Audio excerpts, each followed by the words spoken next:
하나님 정말 감사합니다.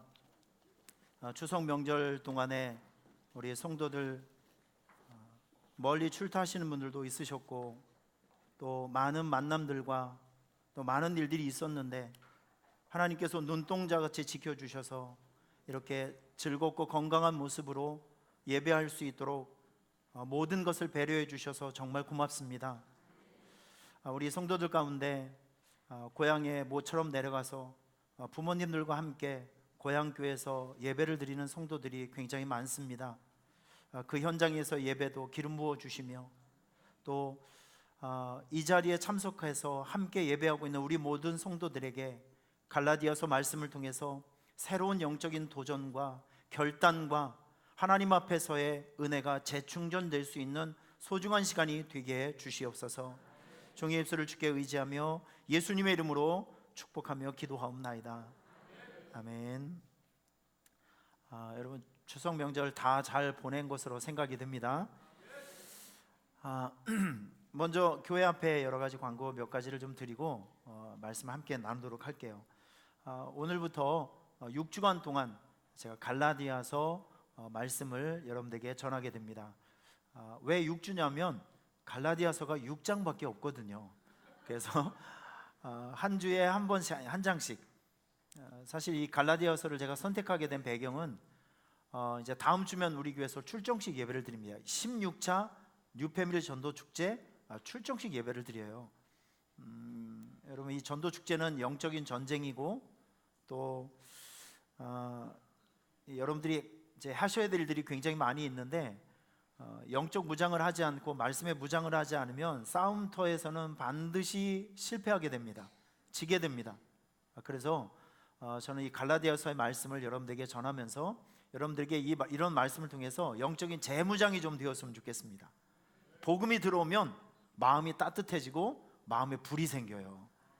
그런 의미에서 갈라디아서 말씀은 작은 로마서라는 별명을 가지고 있는 갈라디아서 말씀을 한 장씩 풀어서 여러분과 함께 말씀을 나눌 때 몇 가지 부탁이 있습니다. 일단 설교 노트를 준비하시길 바랍니다.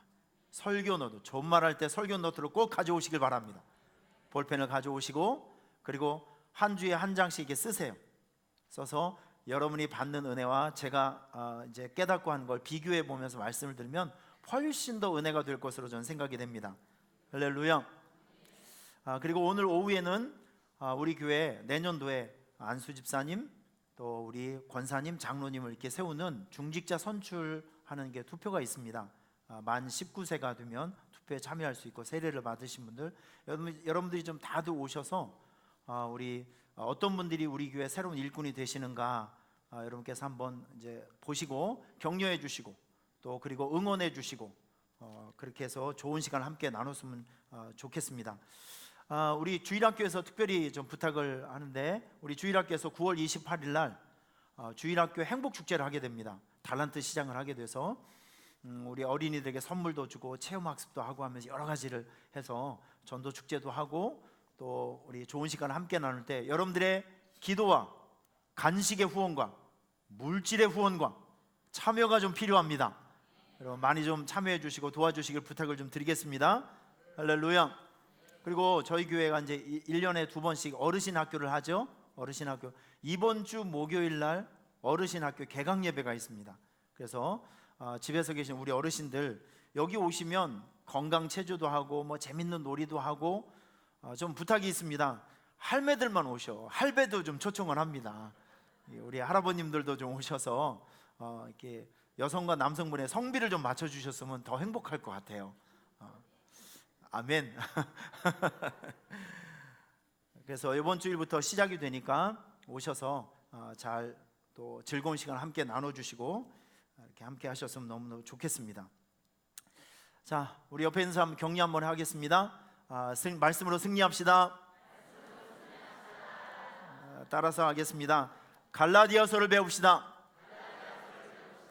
자, 오늘 첫 번째 말씀 말씀의 서두에는 여러분들이 성경을 찾는 부분들이 좀 있으니까 일단 본문 말씀 갈라디아서 1장 한번 찾아보세요. 자, 이제 첫 번째 말씀을 여러분들에게 전하도록 하겠습니다. 갈라디아서 1장 자, 6절부터 10절 말씀까지 우리 힘있게 같이 읽도록 합니다. 시작. 속히 떠나 다른 복음을 따르는 것을 내가 이상하게 여기노라. 다른 복음은 없나니 다만 어떤 사람들이 너희를 교란하여 그리스도의 복음을 변하게 하려 함이라. 그러나 우리나 혹은 하늘로부터 온 천사라도 우리가 너희에게 전한 복음 외에 다른 복음을 전하면 저주를 받을지어다. 우리가 전에 말하였거니와 내가 지금 다시 말하노니 만일 누구든지 너희가 받은 것 외에 다른 복음을 전하면 저주를 받을지어다. 이제 내가 사람들에게 좋게 하랴 하나님께 좋게 하랴 사람들에게 기쁨을 구하랴 내가 지금까지 사람들의 기쁨을 구하였다면 그리스도의 종이 아니니라. 아멘. 자, 이 갈라디아서 말씀을 제가 처음에 뚜껑을 열면서 1장을 수십 번을 읽어봤습니다. 수십 번을 읽어보면서 딱 하나 잡히는 것이 있더라고요. 사도 바울은 1장에서 제일 중요하게 생각하는 것은 오리지널 복음, 진짜 복음이 무엇인가, 이 문제를 굉장히 심각하게 다루고 있어요. 제가 이 말씀을 묵상하고 준비하면서 얻은 결론은 한 가지입니다. 그게 뭐냐면 이 세상에 진짜 복음은 오직 하나다. 동의하시면 아멘. 이 세상에 진짜 복음은 하나다. 그래서 복음은 둘이 될 수 없다는 것이죠. 오늘 이런 말씀의 관점을 가지고 이 갈라디아서 말씀을 잘 묵상하시고 말씀을 들어보시면 아마 여러분들에게 굉장히 큰 은혜와 좋은 깨달음이 될 것으로 저는 확신합니다. 할렐루야. 자, 지금부터 제가 여러분들에게 이 갈라디아서 배경을 좀 설명할 텐데 역사 이야기를 좀 할 테니까 저를 좀 잘 따라와 주시길 바랍니다. 성경 보지 마시고 다 고개를 드세요. 벌써부터 이상한 영을 받아서 눈이 개슴츠레하게 나를 쳐다보는 사람이 있어요. 눈을 콕 찔러주는 역사가 있으니까 조심하시고 눈을 크게 뜨시고 저를 한번 잘 따라오시길 바랍니다. 성지순례를 가보면요, 이스라엘, 특별히 예루살렘 성지순례를 가보면 예루살렘에 이 황금사원을 꼭 보게 되어 있습니다. 사진 한번 보여주세요. 황금사원. 여러분, 저 지금 황금사원이 서 있는 저 자리가 어떤 자리냐면 아브라함이 이삭을 드렸던 그 장소예요. 유대인들에게 있어서는 민족의 자존심, 영적인 자존심, 그리고 종교적인 자존심이 다 걸려져 있는, 쉽게 얘기해서 이스라엘의 심장과 같은 곳에 저기에 이슬람 사원이 세워져 있어요. 여러분, 저걸 볼 때마다 얼마나 눈에 까치같이 아프겠습니까? 이스라엘은 예수님이 탄생하시기 전에 63년 BC 63년 로마의 속국이 됩니다. 로마로부터 예수님이 탄생하기 전부터 이제 지배를 받았죠. 예수님이 탄생하기 그 직전에 헤롯 대왕이라는 사람이 이제 이스라엘을 다스리고 있었는데, 이 사람은 솔로몬의 성전이 있고 수룹바벨이 지금 성전 재건을 했던 저 장소를 좀 크게 확장을 하는 성전 확장 공사를 무려 80년간을 했습니다. 80년간. 지금 황금서원이 세워져 있는 그 자리가 바로 예루살렘 성전이에요. 여러분, 성경에 보면 우리 예수님도 절기에 따라서 예루살렘 성전을 저길 많이 왔다 갔다 하셨어요. 예를 들어서 이런 겁니다. 예수님이 탄생하시고 난 다음에 8일 만에 예루살렘 성전에서 할례를 받으셨어요. 12살 되었을 때 부모님을 따라서 이제 절기를 지키기 위해서 예루살렘 성전에 와서 부모님을 잃어버리는 사건 여러분 기억하시죠? 그것도 있었고요. 그리고 성경을 자세히 보면 예수님은 이 예루살렘 성전에 와서 많은 일들을 하셨어요. 병자를 고치시기도 하셨고, 그리고 대표적인 사건이 하나 있죠. 십자가 고난을 당하기 전에 주일날에 거기를 가셨는데, 월요일날에 성전에 들어가서 막 물건을 팔고 장사를 하는 사람들 상을 막 엎으면서 내 집은 만민이 기도하는 집이다. 이 성전 회복 사건, 성전의 본질을 회복하라, 그런 사건을 바로 우리 예수님께서 예루살렘 성전에서 하셨던 거예요. 그런데 로마가 지배한 이후로부터 우리나라도 마찬가지죠. 우리나라가 일본에 이제 이렇게 핍박을 받으면서 자연스럽게 독립운동이라는 것이 생겼지 않습니까? 이스라엘도 마찬가지였어요.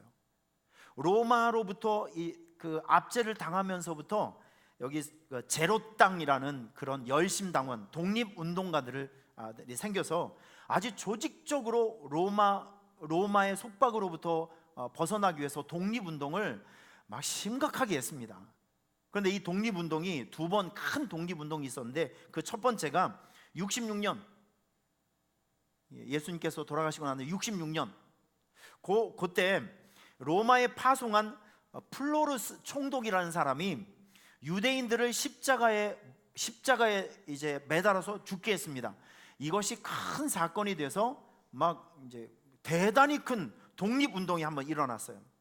이것이 로마 정부에 소리가 들어가서 로마 정부는 로마 군대 3만 명, 정예 군대, 완전 무장한 3만 명의 로마 그 정예 부대를 이스라엘로 파송을 합니다. 파병을 갑니다. 그래서 68년도에 여리고가 점령당하고, 지금 여리고성 이야기하면 지금 우리나라로 생각하면 저 압록강 근처라고 생각하시면 됩니다. 저 북쪽에 있는 곳이에요. 여리고서는 갈릴리 바다 바로 옆에 있는 도시거든요. 거기가 점령당하고, 그리고 70년 예루살렘 성이 정복당하는데, 로마의 장군 이 티투스 장군이라는 사람이 예루살렘을 정복한 다음에 무슨 일을 했냐면 예루살렘 성전을 완전히 무너뜨려 버렸어요. 여러분, 예루살렘 성전이 완전히 무너진 그날은 우리나라로 생각해 보면 1910년 8월 22일 날 조선이 일본에 합병된다는 이런 한일 합방이라는 식민지 조약을 맺는 경술국치와 같은 날이었어요. 너무 가슴 아픈 날, 너무 속상한 날, 온 나라가 눈물바다가 된 것이죠. 자, 이때 로마는 단 하루를 예루살렘 성전을 오픈을 했습니다. 그게 언제냐면 아비벌 9일, 지금 우리나라로 생각해 보면 3월 9일 하루만 오픈을 해줬어요. 다 무너뜨리고 벽 하나만 남았어요. 3월 1년에 딱 하루만 하나님을 예배할 수 있는 거 예배터에 가서 사람들이 그 남겨진 벽 하나를 이렇게 붙들고 엉엉 우는 그날 단 하루만 오픈이 됐어요. 여러분, 지금도 사진 한번 보여주세요. 지금도 성지순례를 가보면 사람들이 이렇게 이렇게 벽에 손을 얹고 엉엉 웁니다. 지금도. 여러분, 저 벽이 이름하여 통곡의 벽이라고 하는 거예요. 통곡의 벽. 얼마나 억울했겠습니까? 얼마나 속상했겠어요. 지금도 이스라엘 사람들은 저 통곡의 벽에 손을 얹고 엉엉 울면서 저기에서 모세오경을 외우고 기도하고, 매일매일 사람이 수천 명의 사람들이 와서 통곡의 벽을 손을 얹고 기도를 하게 됩니다. 여러분, 저는 이 통곡의 벽을 가보면서 이런 생각을 했었어요. 지금 여러분들이 몸담고 있는 이곳이, 지금 여러분들이 신앙생활하고 있는 오산 수청교회가 여러분들에게 통곡의 벽의 역할이 되었으면 좋겠습니다. 세상을 살다 보면 억울한 일이 얼마나 많아요. 속상한 일이 얼마나 많습니까? 내 노력과 힘으로 안 되는 일이 얼마나 많이 있겠어요. 여러분, 이럴 때 다른 데 가지 마시고 성전에 와서 한나처럼 울면서 기도하시고 히스기야처럼 울면서 기도하는 여러분이 될 수 있기를 축원합니다. 우리 교회 이름이 또 바뀌어야 될 것 같아요. 통곡의 벽 교회로. 지난주에는 시냇가에 심겨진 나무의 교회, 지금은 우리 교회는 통곡의 벽의 교회. 여러분, 의미가 있잖아요. 왜냐하면 솔로몬이 기도할 때 하나님께서 그랬거든요. 이 성전에는 나의 마음이 있고 나의 이름이 있고 나의 눈이 있다. 여러분, 이 성전에는 하나님의 존재가 있는 것입니다. 지금 여러분이 교회에 오신 것은 여러분이 창조주 하나님의 품 안으로 들어오는 거예요. 그런 사건입니다. 예배는 우리가, 부족한 우리가, 죄인인 우리가, 병자이고 묶여져 있는 인생이 모든 것을 창조할 수 있고 풀어줄 수 있는 하나님 안으로 들어가는 사건이 예배라고요. 그래서 예배는 특권입니다. 그래서 예배는 즐거움이에요.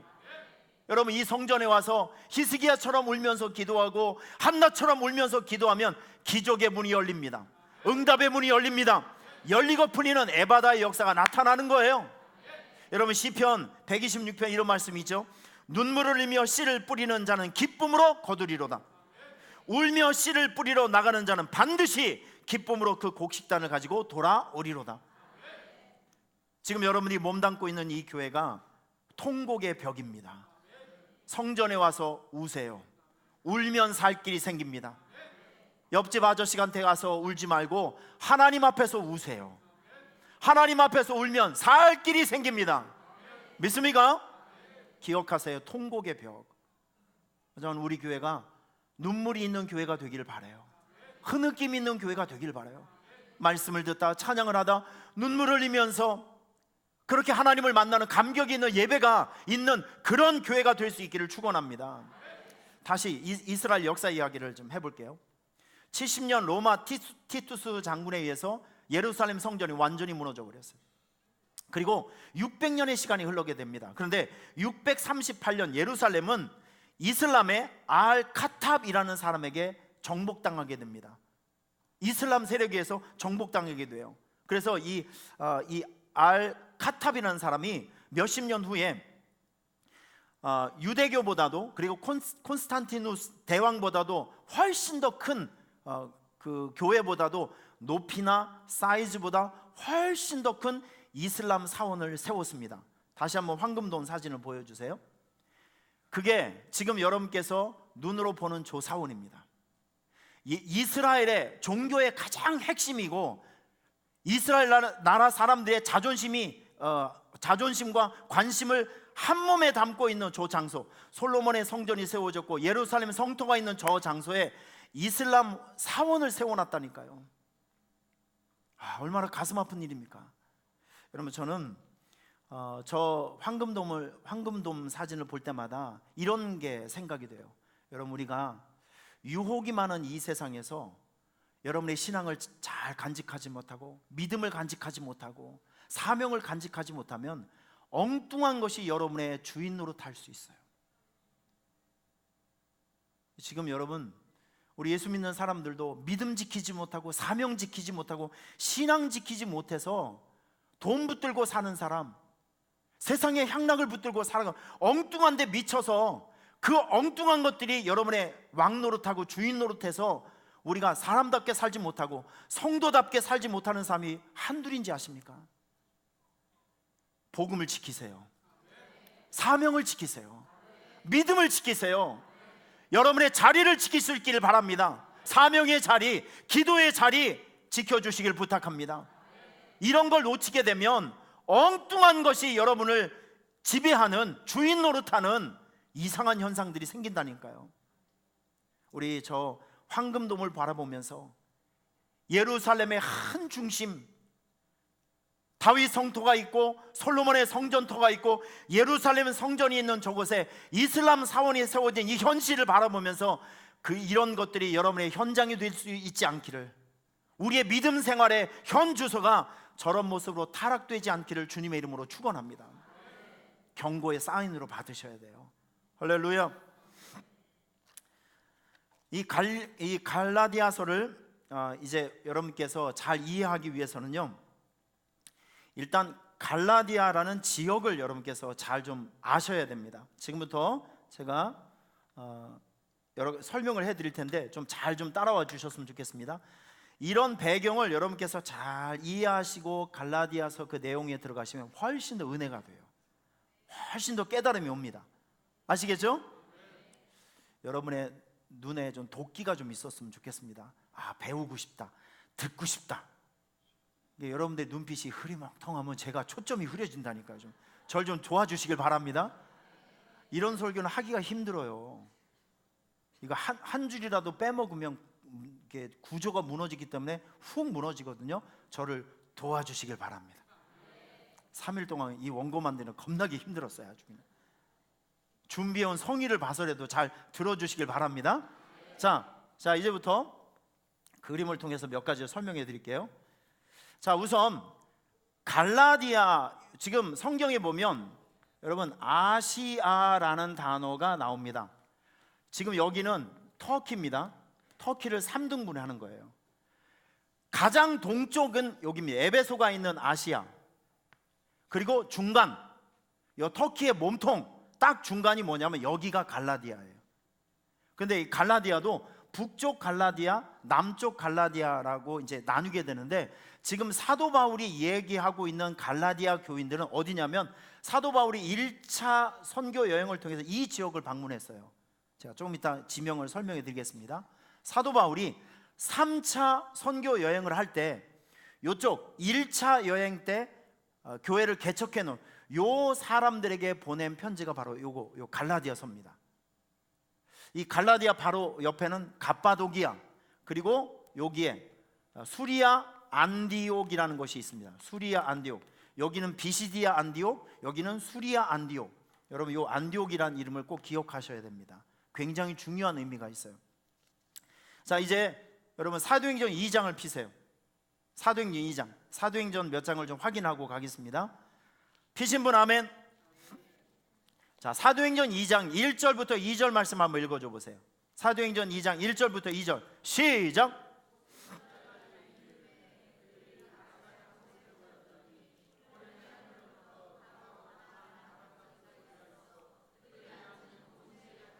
자, 여러분 저를 보세요.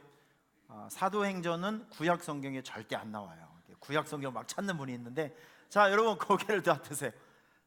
이제 제가 설명해 드립니다. 권사님, 집사님, 이제 찾지 마세요. 찾지 마시고 저를 보세요. 사도행전 2장에 보면 하나님께서 약속해 놓으신 성령 강림 사건이 나와요. 성령 강림 사건. 저는 기도합니다. 우리가 하나님 앞에 예배하는 이날 매번 예배 시간마다 성령의 터치와 성령의 임재가 있는 예배가 될 수 있기를 축원합니다. 성령님이 오셔야 돼요. 깨닫게 하시는 영이 임하셔야 되고요, 우리를 회복시키고 고치시는 영이 임해야 됩니다. 그냥 졸린 시간이 아니라 성령이 임재하는 예배가 되어야 돼요.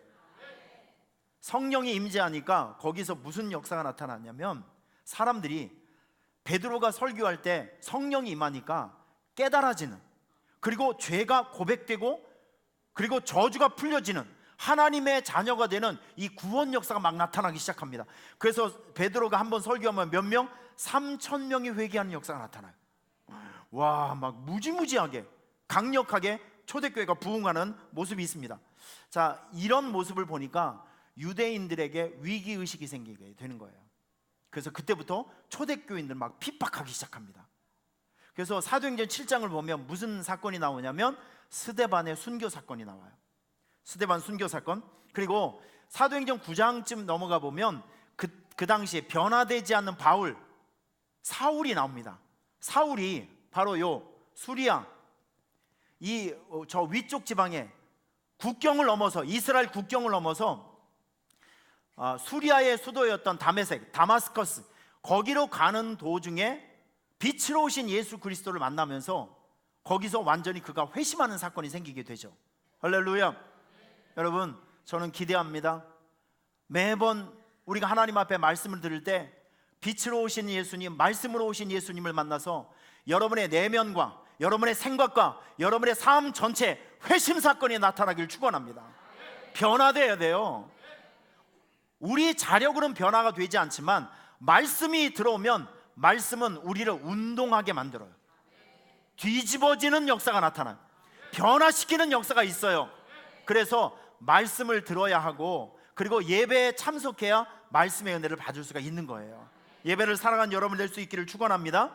여러분, 그리고요, 여기 보면 가이사랴의 사도행전 10장을 보면 여기 이 고넬료라고 하는 사람이 있었어요. 이 사람은 이 로마에서 온 외국 사람이었습니다. 그런데 성경에 이 사도행전 10장이 왜 중요하냐면, 하나님께서 고넬료, 가이사랴에 있었던 고넬료와 요빠에 있었던 100길로 80km입니다. 이렇게 멀리 떨어져 있는 사람들을 환상 가운데 둘이 만나게 해주셨어요. 그리고 베드로가 고넬료 집에 가서 십자가 사건을 이야기할 때 놀랍게도 사도행전 2장의 성령 강림 사건이 누구에게도, 이방인이었던 고넬료 가정에도 성령이 임하는 사건이 생겼어요. 여러분, 이 한 사건을 통해서 놀라운 예루살렘 교회가 놀라운 일을 선포하게 됩니다. 그 내용이 무엇이냐면, 하나님께서 이방인들에게도 생명 얻는 회개를 주셨다, 이겁니다. 이거 사도행전 10장 고넬료 가정에 이방인에게 성령을 부어주심으로 모든 나라, 모든 민족, 이방 사람들에게도 하나님의 복음을 전할 수 있는 선교의 문이 활짝 열려진 거예요. 전 이번 16차 뉴패밀리 전도 축제가 이방인들에게도 또 이렇게 숨겨져 있는 사람에게도 생명 얻는 회개의 역사가 나타나는 구원의 문이 열려지는 사건들이 될 수 있기를 축원합니다. 생명 얻는 회개요. 이 말씀이 굉장히 중요한 것입니다. 자, 이렇게 해서 여기에 이런 사건이 진행되는 동안에 사도행전을 보면 하나님께서 요 예루살렘에 살고 있는 초대교인들을 핍박과 환난 때문에 세계 각처로 막 흩으십니다. 막 흩어져. 환난과 핍박이 있으니까 아프리카로도 가고 로마로도 가고 이 그리스로도 가고 터키로도 가고, 그리고 제일 많이 이주했던 것이 요 수리아 안디옥이었어요. 여러분, 이 안디옥은요, 그 당시에 로마를 대표하고 있는 4개 도시가 있었어요. 로마, 에베소, 수리아, 안디옥, 그리고 이집트에 있는 알렉산드리아. 요 4개가 로마를 대표하는 아주 대표적인 도시였어요. 여기 이 수리아 안디옥은 그 당시에 여러분 지금 2000년 전, 2500년 전에 인구가 50만 명입니다. 좀 놀래야 돼요. 2000년 전에 50만 명의 도시, 대단히. 그리고 여러분들이 생각하고 있는 그냥 초가집 짓고 그런 것이 아니라 대리석이 깔려 있고, 2000년 전에 도시가 수세식 화장실이 있어요. 느낌이 오십니까? 가보면요, 지금도 대리석이에요. 4층, 5층짜리 아파트가 있어요. 수도시설이 되어 있어요.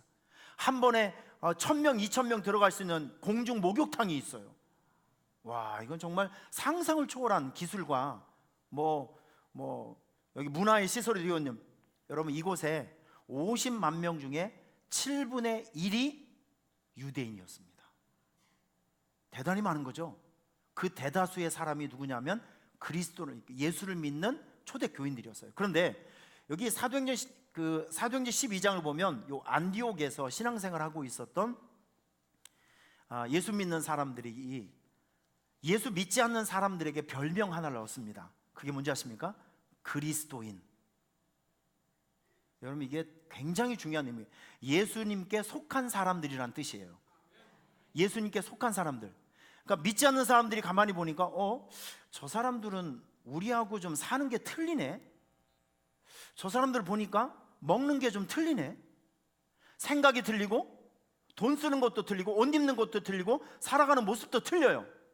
그래서 가만히 이렇게 보니까 와, 저 사람들은 진짜 뭔가 우리하고 다르다. 품종이 다르다. 아주 훌륭해. 저는 여러분들께서 교회에서만 인정받는 사람이 아니라 직장에서도, 또 여러분들이 속해 있는 다른 공동체에서도 참 저 사람 훌륭한 사람이야, 좋은 사람이야, 뭔가 우리랑 달라, 이렇게 그리스도인이라는 좋은 칭찬을 받을 수 있기를 축원합니다. 여러분, 예수를 오래 믿다 보면 더러운 성질이 바뀌어집니다. 인상도 바뀌어져요. 10년 전, 20년 전에 그 고약하게 생긴 그 인상이 안 바뀌면 회개하시길 바랍니다. 바뀌어야 돼요. 예수님의 복음은 우리를 다 바꾸도록 되어 있어요. 할렐루야. 우리가 세상에 나가서 그리스도인이란, 뭔가 저 사람은 다르다, 뭔가 저 사람은 탁월해, 뭔가 우리하고 좀 다른 스피릿이 있어 라고 하면서 좋은 칭찬을 받는 여러분들이 될 수 있기를 축원합니다. 자, 옆에 있는 사람 격려합시다. 그리스도인이 됩시다. 다시 한번요. 그리스도인이 됩시다. 할렐루야. 자, 여기에서 초대교회 성도들이 점점점 많아지니까 이 수리아 안디옥에서 예루살렘 교회로 편지를 보냈어요. 우리 성도들이 너무 많은데 우리 신앙 지도해 줄 수 있는 목사님이 한 분 필요하니까 목사님 한 분 보내주세요. 청원 신청을 냈습니다. 그래서 누가 이제 갔냐면 바나바라는 성경 선생님이 갔습니다. 여러분, 이 바나바는요 참 인격이 훌륭하신 분이에요. 성경 박사이지만 인격이 인자하고 참 인격적으로 훌륭하신 분이에요. 저는 우리 성도들이 바나바의 기질이 있기를 바랍니다. 여러분, 신앙생활을 잘하면 내가 율법을 지키고 내가 예배를 잘 참석하고 무슨 일을 많이 하고 이런 기능적인 것 플러스 여러분의 인격과 삶, 내면이 아름다워야 돼요. 저는 여러분들이 늘 좀 여유 있게 좀 웃는 표정으로 살아가셨으면 좋겠어요. 맨날 보면 고민스러운 철학자야, 말 걸기도 힘들어, 아주 짜증나. 여러분, 우리 얼굴은, 몸은 사람들에게 영향을 줄 수 있어요. 저는 여러분들 중에서 하나님의 사랑과 은혜가 흘러갔으면 좋겠어요. 좀 보고 싶은 사람이 되었으면 좋겠어요. 여러분, 이거는 노력을 하셔야 됩니다. 할렐루야. 여러분의 인격 때문에, 여러분이 갖고 있는 사상과 생각 때문에, 그 온유한 성품 때문에 사람이 달라붙는 일들이 있었으면 좋겠습니다. 바나바가 그런 사람이었어요. 하나 예를 드릴까요? 여기 다메섹에서 변화를 있었던 사울이 이제 초대교인들과 함께 복음을 전하는 일을 하고 싶은 거예요. 그 예루살렘 교회에 찾아갔더니 사람들이 다 손가락질하고 저 못된 놈, 내가 저놈 때문에 얼마나 고생을 했는데 막 사람들이 막 핍박하고 뭐 받아주질 않는 겁니다. 사울은 얘기를 했어요. 내가 이런 것 때문에 예수님을 만났다. 너 무슨 수작이냐? 나가라. 막 사람들이 뭐라 하고 물도 껴지고, 이게 도대체 하나가 될 수가 없는 상황이에요. 이때 누가 나섰냐면 존경받고 있었던 바나바가 나선 거예요. 그래서 얘기를 한 겁니다. 내가 이 청년의 말을 들어보니 진짜다. 이 사람 예수 때문에 진짜 변화되었고, 물론 과거에 또 나쁜 일이 있었고 어려운 일이 있어 우리를 핍박하는 일이 있었지만, 따라하겠습니다. 몰랐으니까. 그때는 얘가 제정신이 아니었으니까. 지금은 맛이 돌아왔다. 지금은 얘가 예수가 누군지 안다. 그러니 우리 편이 아니냐. 이 청년을 받아줍시다. 그래서 바나바가 다리를 놔줘서 이제 바울이 그 공동체 안에 들어가서 함께 사역을 할 수 있는 길을 열어준 사람이 누구라고요? 바나바요. 다리를 놓아준 사람. 여러분들이 그런 역할을 하셔야 됩니다. 이간질하고 난 흉보고 이런 것이 아니라 깨어진 관계에 다리를 놓아주는 사람이 여러분이 되셔야 하고, 우리 교회가 되어야 합니다. 그런 역할을 할 수 있는 저와 여러분이 꼭 될 수 있기를 축원합니다. 바나바가 여기서 일을 하다 보니까 일손이 너무 딸려요. 할 일은 많은데 옆에 동역자가 없는 거예요. 지금 우리 교회 현실이 그렇습니다. 할 일은 많은데 동역자가 너무 많이 필요해요. 그래서 전 여러분들에게 나와 함께 같이 일해 줄 수 있는 일꾼을 세워달라고 오늘 그런 공동회를 하는 것입니다. 한 명이라도 더 많이 일꾼이 세워지면 우리 교회 유익이 되는 거예요. 이럴 때 사도 바울이 다소라는 곳에 있었는데 같이 1년 동안을 동사하게 됩니다. 같은 사역을 하게 되는데, 여러분 사도행전 13장을 보면 놀라운 일이 하나 생깁니다. 요 안디옥 교회, 개척교회, 이 교회에서 바나바하고 바울을 일대 선교사로 파송을 하는 거예요. 여러분, 교회는요 전도팀을 파송해야 됩니다. 선교팀을 파송해야 됩니다. 아멘이 나올 때까지. 다시, 교회는 우리끼리만 먹고 우리끼리만 잘 먹고 그게 아니라 전도팀을 파송해야 돼요. 우리 하반기에도 어려움 당하고 약한 교회 우리가 찾아가야 합니다. 찾아가서 같이 일을 해줘야 돼요. 열방과 민족을 향해서 우간다이든지 필리핀이든지 아니면 태국이든지 중국이든지 하나님의 십자가의 복음이 필요한 민족과 열방과 민족이 있다면, 우리가 그 어렵고 힘든 나라를 위해서, 그 민족을 위해서, 가정을 위해서 선교팀을 파송해 줘야 돼요. 여러분, 이게 교회의 역할입니다. 할렐루야. 우리 교회가 안디옥 교회 같이 선교팀과 전도팀을 파송할 수 있는 그런 교회가 될 수 있기를 진심으로 축원합니다. 그래서 이 사람들이, 여기 선교팀들이 제일 먼저 간 게 뭐냐면 구브로라는 섬에 들어갑니다. 여러분, 이 구브로는 지금으로 얘기하면 키프로스 섬이에요. 이 지중해 섬에서 세 번째로 크고, 지금 여기가 구브로가 키프로스 섬인데, 이 키프로스는 독립국가입니다. 지금 한 200만 명이 있어요. 세계에서 81번째로 큰 섬이 바로 여기입니다. 사실 이 구브로는 바나바의 고향이었어요. 바나바의 고향 사역을 처음으로 하게 됩니다. 그리고 나서 이 두 사람이 어디를 들어갔냐면 드디어 갈라디아로 가는 거예요. 갈라디아 지방. 그래서 갈라디아, 이 처음에 이고니온이라는 곳에 가서 복음을 전했고, 두 번째는 루스드라, 그리고 더베, 이렇게 해서 가는데, 요 루스드라, 여러분 여기에서 누구를 만나냐면 디모데를 만나게 됩니다. 바울의 영적인 아들이었던 디모데를 만나게 돼요. 사도 바울이 요쪽 지역을 이제 선교를 하고 1차 선교였는데, 2차 선교여행은 안디옥교를 시작해서 이쪽을 지나서 드디어 유럽 선교, 빌립보, 데살로니가, 베레아, 아덴, 고린도, 에베소, 이런 쪽을 돌아와서 2차 선교라고. 3차 선교는 에베소부터 시작합니다. 그런데 갈라디아 3차 선교 여행 때 사도 바울이 에베소에 머물고 있을 때 1차 선교 여행 때 자기가 다녀왔던 요쪽 지역 소식을 들은 거예요. 무슨 소식이 들리냐면 여러분 이겁니다. 사도 바울은 예수의 복음을 전하고 왔어요. 쉽게 얘기해서 이제는 율법 구원, 행위 구원이 아니라 예수 그리스도를 나의 구원자로 믿는 그 믿음을 통한 구원이다, 이걸 얘기해 줬어요. 이게 복음의 핵심이거든요. 그런데 사도 바울이 떠나자 유대인들과 거짓 교사들이 와서 사람들의 마음을 막 유혹을 하는 거예요. 어떻게 믿음을 통한 구원만 있을 수 있겠느냐, 믿음을 통한 구원 플러스 적어도 구원받으려면 할례를 받아야 되지 않겠는가, 그리고 몇 가지 정도는 뭐 이렇게 행해야 되지 않겠는가.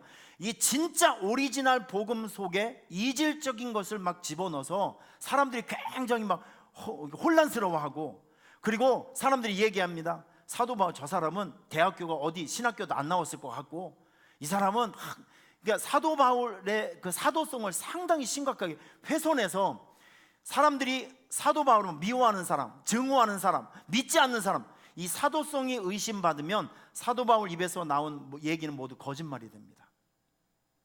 이걸 듣게 된 거예요.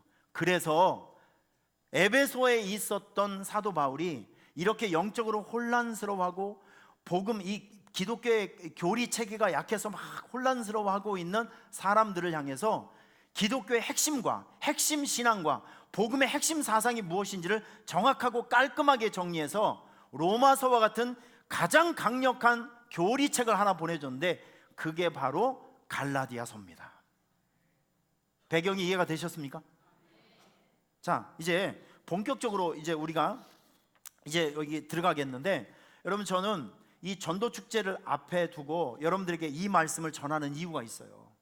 왜냐하면 여러분들에게 이 복음에 대한 확실성이 없으면, 확신성이 없으면 우리 영적 싸움 못합니다. 10년, 20년, 30년 예수를 믿어도 사람들 앞에서 여러분들을 구원시킨 그 예수 그리스도, 여러분 이 예수 그리스도의 복음을 여러분이 자신 있게 전하기 위해서는 여러분 자체가 복음이 무엇인지를 알으셔야 돼요. 복음이 여러분 안에 와서 복음이 여러분들 뜨겁게 만들어야 돼요. 신앙생활이 재미없으십니까? 예배가 따분하세요? 그러면 여러분들이 복음이 없는 거예요. 진짜 복음이 있다면, 이 복음의 은혜가 무엇인지를 안다고 하면 여기 앉아있는 이 자체가 축복이에요.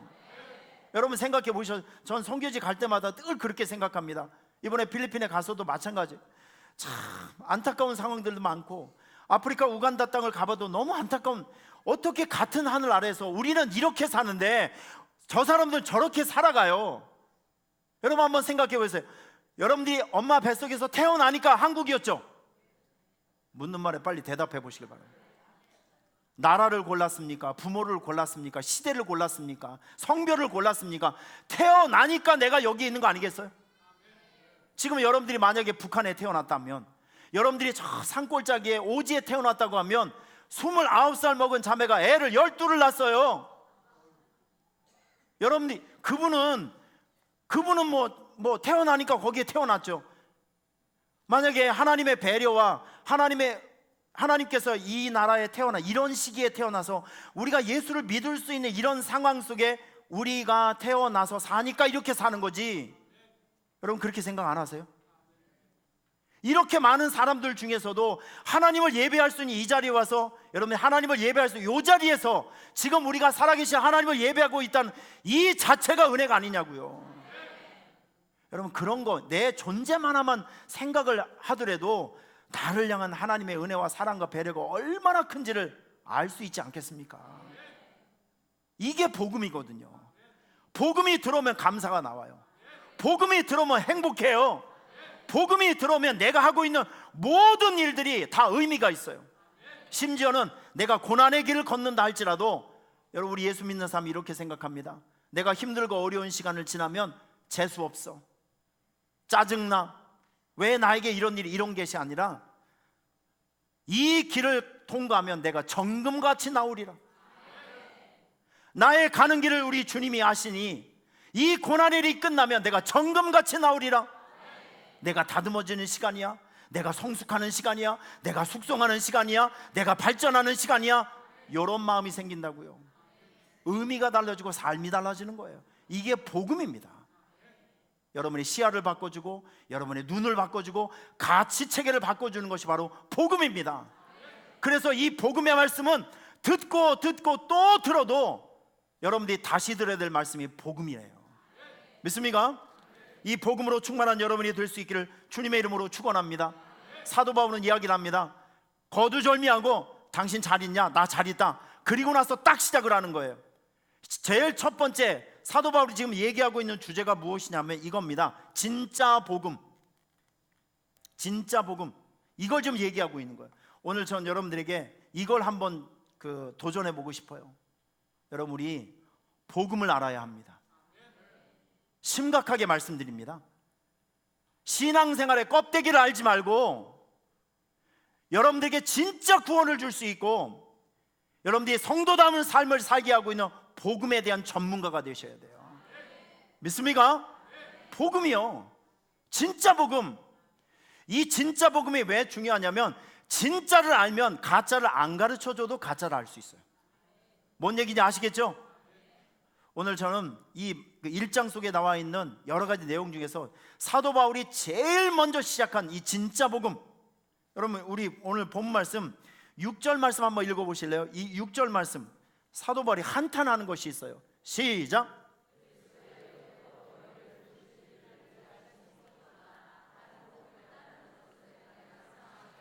자 보세요. 사도 바울이 이야기를 하는 거예요. 나는 너희에게 진짜 복음을 전해줬는데 어찌해서 너희들은 가짜 복음에 현혹되어서 마음이 흔들리느냐. 저 바로 이런 것입니다. 여러분, 사도 바울이 이야기하고 있는 진짜 복음의 핵심이 뭐죠? 믿음을 통한 구원이에요. 여러분 이걸 잘 이해하셔야 됩니다. 그 당시의 배경을 보면 이거 금방 우리가 눈치챌 수 있어요. 사도 바울이 이야기했던 거, 진짜 복음의 핵심은 예수를 믿는 믿음으로 구원받는다, 이거예요. 여러분 자 저를 보세요. 제가 지금부터 몇 가지 설명해 드리겠습니다. 이 구약의 구원이라는 것이 있어요. 구약의 구원, 구약적, 이게 유대인의 구원관이 있어요.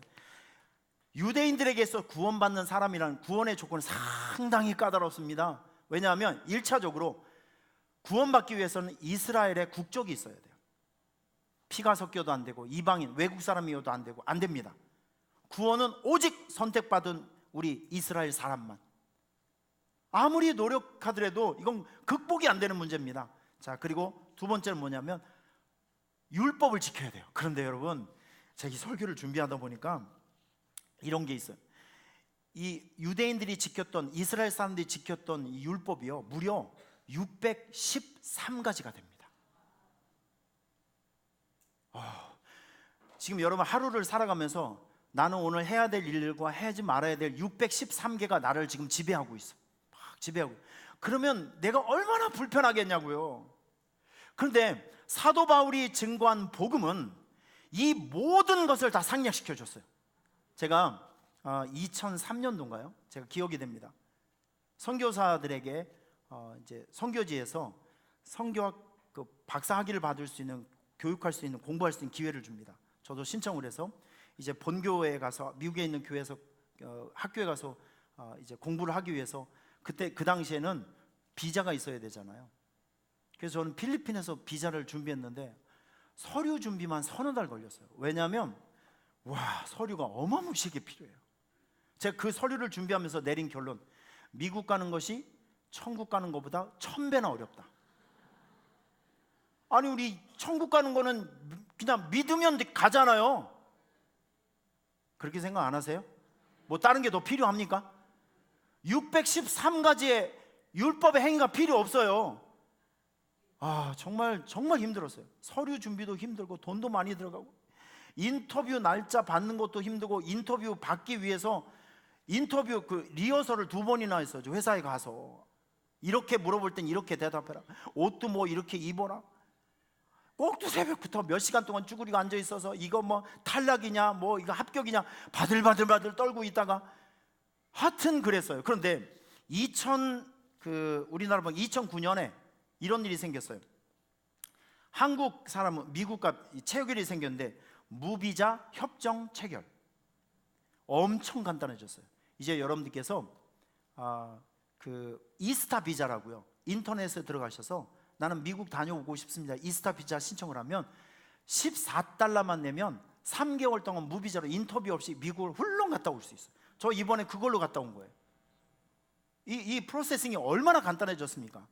이런 거에 예를 들면 구약의 구원은 이렇게 복잡했어요. 뭔가를 많이 해야 되고, 뭔가를 내가 쌓아야 되고, 뭔가를 따라가야 되고. 그런데 복음, 예수님께서 우리에게 새롭게 제시한 복음, 이게 뭐냐면 믿으면 구원이라는 거예요. 아무나 믿으면 구원이라는 거예요. 여러분, 그러니 얼마나 쉽습니까? 얼마나 획기적이에요? 얼마나 창의적입니까? 그래서 예수님의 이 복음은요, 모든 사람들의 기쁨의 소식이 되는 거예요. 제가 여러분들에게 이 구약 시대에 살고 있었던 사람, 이 구약적 개념에 살고 있었던 사람들이 613가지를 법을 지켰는데, 예를 들면 이런 겁니다. 한번 드러나 보세요, 여러분. 유월절을 지키기 위해서 니산월 14일 오후에 흠이 없는 1년 된 수양이나 숫 염소를 잡아야 돼. 염소 잡는 시간이 따로 있어요. 이걸 어기면 안 돼. 유월절 양으로 바친 제물은 니산월 15일 밤에 먹어야 한다. 먹는 시간도 지켜야 돼. 유월절 먹는 양고기는 날로 먹거나 삶아 먹어서는 안 된다. 요리의 종류도 구별되어 있습니다. 유월절 양고기는 다음 날에 남겨서는 안 된다. 유월절 기간 동안에 누룩으로 만든 떡을 먹어서도 안 된다. 양고기의 뼈를 꺾어서도 안 된다. 할례를 받지 않는 사람은 유월절 양을 먹지 못한다. 그리고 어떤 피든지 먹어서는 안 된다. 제사장은요, 저 같은 사람은 머리를 풀어서도 안 된대요. 제사장은 옷을 찢어 애도를 해서도 안 되고, 낙타, 오소리, 토끼, 돼지 등과 같은 색임질하지 않거나 굽이 갈라지지 않는 짐승은 먹어도 안 된다. 지느러미와 비늘이 없는 것은 먹지 말아야 한다. 그리고 머리 깎는 것도 있어요. 관자놀이에 머리를 둥글게 깎아서도 안 된다. 헤어스타일도 아무렇게 해서는 안 돼요. 혹시 여러분에게 구렛나루가 있으신 분이 있습니까? 그거 깎으면 안 된대요. 구렛나루를 밀어서도 안 된다. 몸에 문신을 새겨서도 안 된다. 혼백을 불러내는 사람에게도 가서는 안 된다. 점을 치는 사람에게도 가서는 안 된다. 여러분, 613가지, 제가 지금 보면 한 17, 18가지 정도 되는데, 앞으로 여러분에게 소개해 드릴 수 있는 법이 600가지는 더 돼요. 그 600가지를 지켜야 구원받을 수 있다는 거예요. 얼마나 불편하겠어요. 그런데 예수님께서 우리에게 주신 복음이 무엇입니까? 믿으면 구원. 얼마나 심플합니까? 이거는 애도 할 수 있고 어른도 할 수 있고, 심지어는 몸에 장애가 있으신 분들도 할 수 있고, 앞을 보지 못하는 시각장애인도 할 수 있고, 누구든지 다 할 수 있는 거예요. 여러분, 예수님께서 우리에게 주신 구원의 길이 복음입니다. 믿으면 구원이라는 거, 이게 진짜 복음이라는 거예요. 그래서 사도 바울이 힘주어서 얘기를 하고 있는 것이 있습니다. 행위 구원이 아니라 믿음을 통한 구원이다. 여러분, 이것이 갈라디아서의 주장이고 중심이고, 그리고 로마서의 핵심 주제가 바로 이거예요. 의인은 오직 믿음으로 말미암아 살리라. 행위 구원, 율법 구원이 아니라 이제는 믿음을 통한 구원이다. 이게 복음이라는 거예요. 여러분, 이 복음은요, 잘 들어보세요. 이 복음은 여러분들에게 영광스러운 4가지 축복을 주십니다. 이거 굉장히 중요한 거예요. 아주 영광스러운, 전제가 있습니다.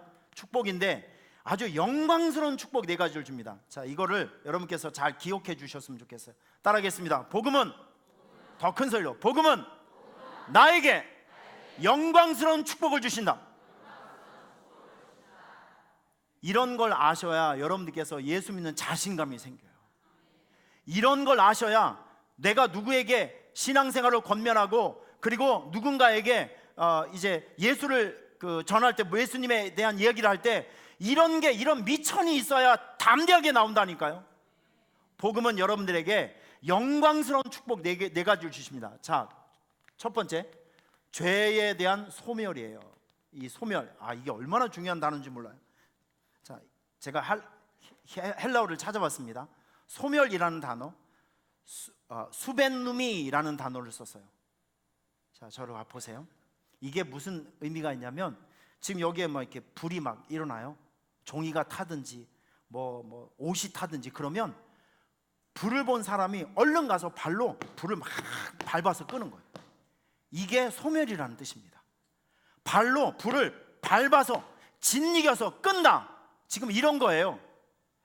예수님의 복음, 이 십자가의 복음이 저와 여러분들에게 주는 영광스러운 축복이 무엇이냐면, 여러분과 저에게 원초적으로 있는 죄의 저주라는 이 시스템을 파괴시켜 주는 거예요. 이제 우리가 예수를 믿지 않으면 이 세상을 이렇게 살다가 지옥에 똑 떨어져서 영원토록 그 뜨거운 불구덩이 안에서 우리는 살 수밖에 없는 죄의 시스템이 있었어요. 그런데 우리 예수님께서 자기의 몸, 이 세상의 구원자로 오셔서 자기의 몸을 십자가에 던져서 죽음으로 죄의 이 모든 대가를 다 지불해 주셔서 여러분들에게 이 죄의 자유로부터 해방되는 그 기쁨을 주셨다니까요. 여러분, 이것이 바로 예수님의 복음이 우리에게 주시는 영광스러운 축복이 바로 이겁니다. 죄의 저주, 이거를 없애주는 거죠. 자, 따라하겠습니다. 나는 자유인. 예수를 믿게 되면 두 번 다시는 이 영원한 저주의 굴레 안에 들어가지 않습니다. 믿습니까? 그래서 우리는 자유할 수 있는 거예요. 할렐루야. 장례식장을 가보면 딱 나타나요. 예수 믿는 사람, 우리 장로님들 아니면 집사님들, 권사님들 연세가 많이 드셔서 이제 천국 가신 분들을 보면 그 눈물 속에는 기쁨이 있어요. 장례식장 가보면 딱 표시가 납니다. 공기가 달라요. 예수 잘 믿다 가신 분들을 보면 그 안에 기쁨이 있어요. 왜? 성도의 입장에서 죽음은요, 하늘 가는 밝은 길이에요. 예수 없는 사람들은 다시는 되돌이킬 수 없는 지옥으로 떨어져가는 슬픔의 길 아니겠습니까? 그래서 울음의 성분이 달라요. 절망스럽고 막 가슴이 찢어지고. 근데 우리는 그 슬픔 속에 기쁨이 있어요. 소망이 있어요. 여러분들은 예수님이 지옥에 떨어져서 영원히 고통받는 그 죄의 시스템을 밟아서 없애버리셨어요. 여러분은 자유인입니다. 믿습니까? 자, 두 번째, 이 복음이 우리에게 주는 이 영광스러운 축복이 있어요. 여러분, 이 관계, 성경은 우리에게 이렇게 얘기합니다. 여러분이 예수 믿기 전의 상태를 이렇게 얘기해요. 너희는 그리스도 밖에 있었다. 이스라엘 나라 밖의 사람이다. 약속의 언약들에 대해서는 너희가 외인이었고 세상에서는 소망이 없고 하나님도 없었던 자이었더니 이제는 전에 멀리 있었던 너희가 그리스도 안에서 그리스도의 피로 가까워졌다, 이렇게 표현하고 있습니다. 여러분 보세요. 여러분들은 하나님의 축복에서는 관계가 끊어진 사람이에요. 남이었어요. 철저하게 남이었어요. 그런데 예수님께서 오늘 우리에게 무엇을 주셨냐면 하나님과 가까운 사이가 되게 했어요. 사랑하는 사이가 되게 했어요. 원수가 아니라 사랑하는 사이가 되게 했어요. 소통하는 사이가 되게 하셨어요. 우리 안에 있는 하나님과 우리 안에 있는 담을 허물어 드려주셔서 하나님과 여러분이 가까운 사이가, 사귀는 사이가 됐어요. 애인이 됐어요. 가족이 되게 했어요. 자, 그래서 여러분과 저에게 변화된 신분이 생겼어요. 자, 에베소서에 이런 말씀이 있습니다. 너희는 외인이 아니다. 이제는 나그네가 아니고 너희는 성도들이고 동일한 시민이고 하나님의 권속이 되었다. 베드로서에 말합니다. 너희는 택하신 족속이다. 왕같은 제사장이요 거룩한 나라요 그의 소유된 백성이 되었다. 여러분 보세요. 예수님 때문에 여러분의 관계가, 여러분의 신분이 바뀌어졌어요. 멀리 떨어져 있는 사람에서 이제는 저와 여러분이 하나님과 상당히 가까운 사람이 되었어요. 가족이 되었습니다. 혈연관계가 되었습니다. 친구가 되었습니다. 이런 게 바로 예수 복음이 여러분들에게 주는 영광스러운 축복이 바로 이런 거라는 거예요. 이제는 남이 아니에요. 여러분, 님이라는 글자에 점 하나가 딱 찍히면 남이 되는 거죠. 근데 남이라는 글자에 점 하나 팍 빼버리면 님이 되는 거죠. 마찬가지예요. 이제 여러분들에게 하나님과 우리가 남이 아니라 님이 되어버렸어요. 가족관계가 생겼어요. 그게 소통하게 됐고. 여러분 보세요. 이제부터 너희는 외인이 아니다. 나그네가 아니다. 오직 성도들과 동일한 시민이고 하나님의 권속이고 너희는 택하신 족속이고 왕같은 제사장이고 거룩한 나라가 되었고 하나님의 소유된 백성이 되었다. 복음이 이런 거라니까요. 여러분의 관계를 다시 설정해 줬어요. 하나님과의 관계를 설정시켜 줬어요. 여러분 큰 기쁨이 있기를 축원합니다.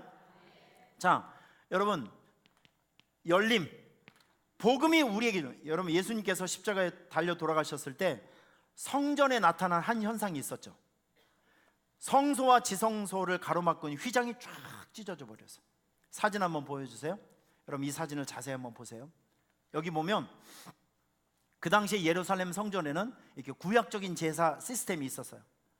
이 성전에 들어오게 되면 밖에는 제물을 바치는 번제단이 있었고, 제사장들이 손을 닦는 물두멍이 있었고, 성소 안으로 들어오게 되면 성소에서도 제사장이 떡상, 그리고 등대 분향단, 그리고 요 커튼이 있는데 저 안쪽에는 법궤가 있는, 아론의 쌍난 지팡이, 그리고 뭡니까 십계명 돌판, 그리고 만나 항아리, 요 법궤 안에 그런 것들이 있었는데, 요 지성소는요 대제사장이 대속죄일에 1년에 딱 한 번 하나님의 부르심이 있는 그날 짐승의 피를 가지고 와서 법궤에 뿌리는, 거기는 아무나 함부로 들어가면 즉사하게 됩니다.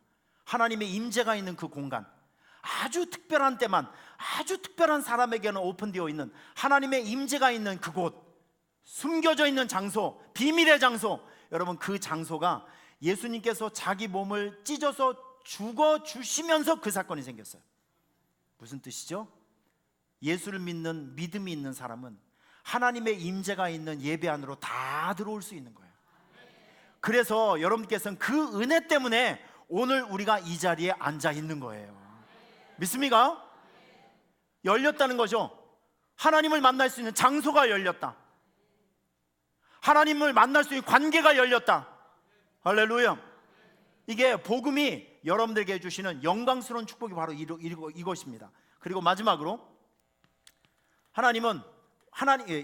이 복음은 하나님의 축복을 누리게 하십니다. 성경 요한복음 11장을 보면, 요한복음 16장을 보면, 이것을 너희에게 이루는 것은 너희로 내 안에서 평안을 누리게 하려 합니다. 자 보세요 여러분, 뭐를 누릴 수 있는지. 여러분들이 예배 안에서 예배 드리면서 말씀을 들으면요, 말씀은 우리에게 비전을 줍니다. 말씀은 우리에게 깨달음을 줘요. 동기부여를 합니다. 그래서 어떨 때는 말씀을 듣다 보면, 맞아, 내가 이렇게 살아야지, 맞아, 내가 이런 일을 해야 되지 라고 하면서 나에게 새로운 인생의 목표 설정을 하게 되고, 그 말씀이 결국 나로 하여금 그쪽으로 뭔가를 하게 하고 하나님께서 기뻐하시는 일들을 품게 하고 하게 합니다. 여러분 교회에 와서 말씀을 들을 때 어떨 땐 눈물이 나고, 어떨 땐 말씀을 통해서 내가 치유받고 회복받고, 어떨 땐 주의 종들의 축복 기도를 통해서 몸과 마음이 아팠던 사람이 막 병이 낫기도 하고, 기도하면서 눈물을 흘렸더니 생각지도 못했던 새로운 축복이 와서 여러분의 삶의 인생의 고비가 넘어가기도 하고, 여러분 이런 것이 바로 새롭게 관계가 형성되어진 여러분들에게 이러한 축복을 누리면서 살아갈 수 있는 은혜가 임하는 거예요. 지금 여러분들은 이미 하나님의 은혜와 축복을 누림의 단계에서 살고 있다는 것입니다. 자, 이런 것들이 이 복음이 여러분들에게 주시는 영광스러운 축복이 바로 이런 것이죠. 예수님은 여러분들과 저에게 기쁜 소식입니다. 죄의 저주에서 모든 묶여있는 것에서 풀어주시는 그 예수님, 할렐루야. 멀리 떨어져 있는 우리를 하나님과 소통하게 하고, 이제는 가족관계가 형성될 수 있도록 중매쟁이 역할을 해주셔서 이제는 우리로 하여금 영광스러운 신분을 가지고 살아갈 수 있도록 도와주셨어요. 뿐만 아니라 기도의 문을 열어주시고, 축복의 문을 열어주시고, 구원의 문을 열어주시고, 예배의 문을 열어주셨습니다. 그래서 하나님의 축복을 누리면서 살아갈 수 있는 특권을 저와 여러분에게 주시는 거죠. 여러분 이 얼마나 아름다운 일입니까? 이게 바로 복음이라는 것이죠. 사도 바울이 이야기하고 있는 진짜 복음이 바로 이런 것입니다. 여러분 이 복음을 마음속 중심에서 붙들고 살아가는 여러분이 되시길 바랍니다. 이거 놓치면 안 돼요. 이거 놓치면 안 됩니다. 이걸 놓치는 순간 우리는 타락하게 되어 있고, 이런 걸 놓치는 순간 우리는 병들게 되어 있어요. 우리는요 복음 아니면 살아갈 수가 없습니다. 은혜 아니면 살아갈 수가 없어요. 제가 이 말씀을, 우리 찬양팀 나와주세요. 이 말씀을 준비하면서 계속 하나님께서 저에게 주신 찬양이 한 곡이 있어요. 은혜 아니면 살아갈 수 없구나. 복음 아니면 내가 올바로 살아갈 수 없구나. 여러분, 이 찬양을 통해서 여러분들에게 진짜 복음이 주시는 하나님의 은혜와 축복이 여러분에게 있어서 여러분의 삶에 날마다 감사와 기쁨이 넘치길 바랍니다. 할렐루야. 오늘 말씀을 생각하며 함께 찬양합시다. 은혜 아니면, 복음 아니면 나는 살아갈 수 없구나. 믿음으로 고백하는 여러분이 될 수 있기를 축원합니다.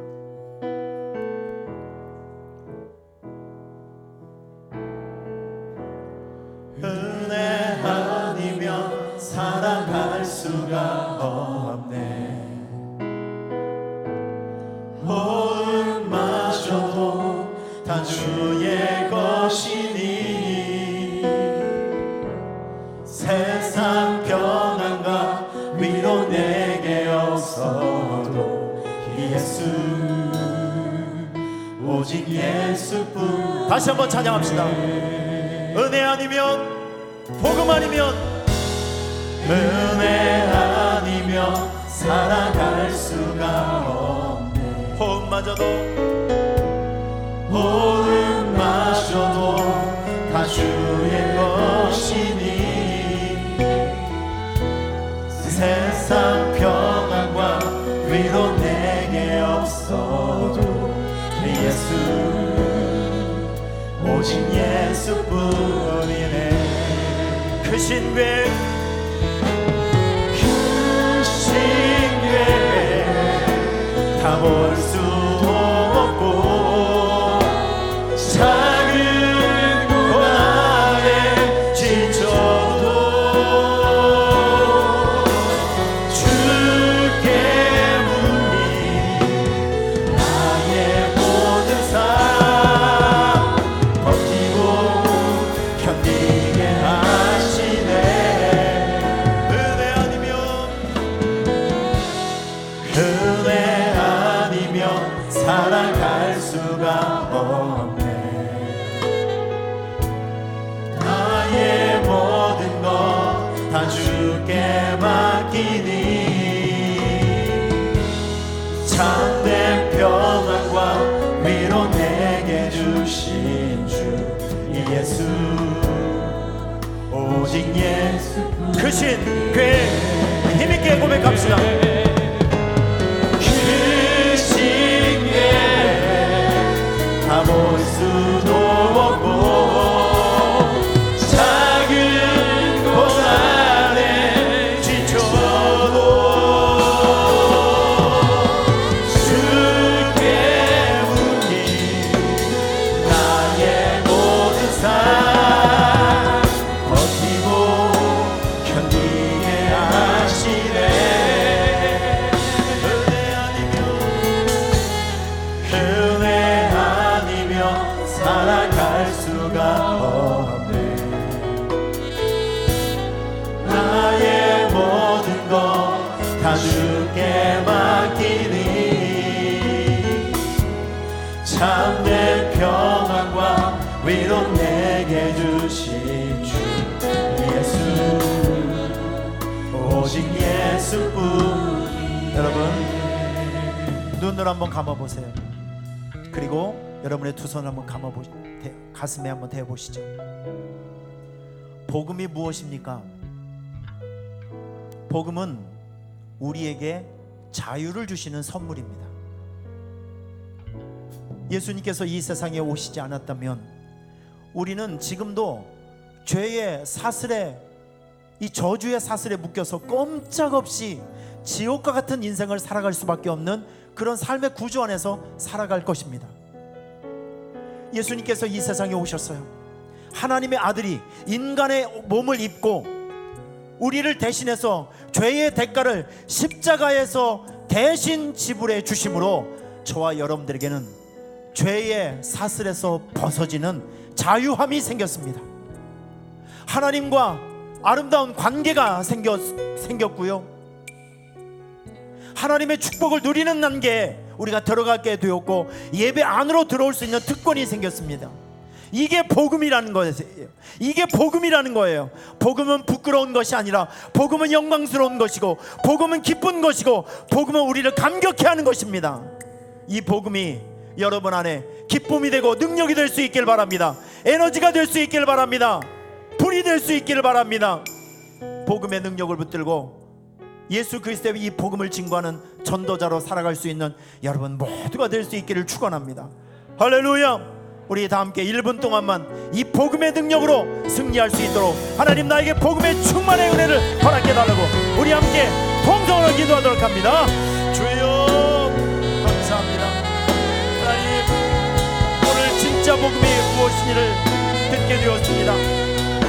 행위 구원이 아니라, 율법 구원이 아니라 이 세상에 오신 예수 그리스도, 그분을 나의 구원자로 믿는 이 아름다운 믿음의 구원, 613가지의 율법 구원이 아니라, 행위 구원이 아니라 단 한 가지의 구원의 조건, 예수 그리스도를 믿는 믿음만 있으면 누구든지 구원받을 수 있고 죄의 사슬에서 자유함을 얻을 수 있으며 하나님과의 관계가 회복되며 예배 안으로 들어올 수 있으며 하나님의 축복을 누리며 살아갈 수 있는 그 영광스러운 단계에 우리를 이끌어갈 수 있는 이 복음의 능력, 하나님이 이 복음의 능력을 우리가 부끄럽지 않게 생각하게 하여 주시고 평생 붙들고 살아갈 수 있도록 도와주시옵소서. 예수님의 이름으로 기도하옵나이다.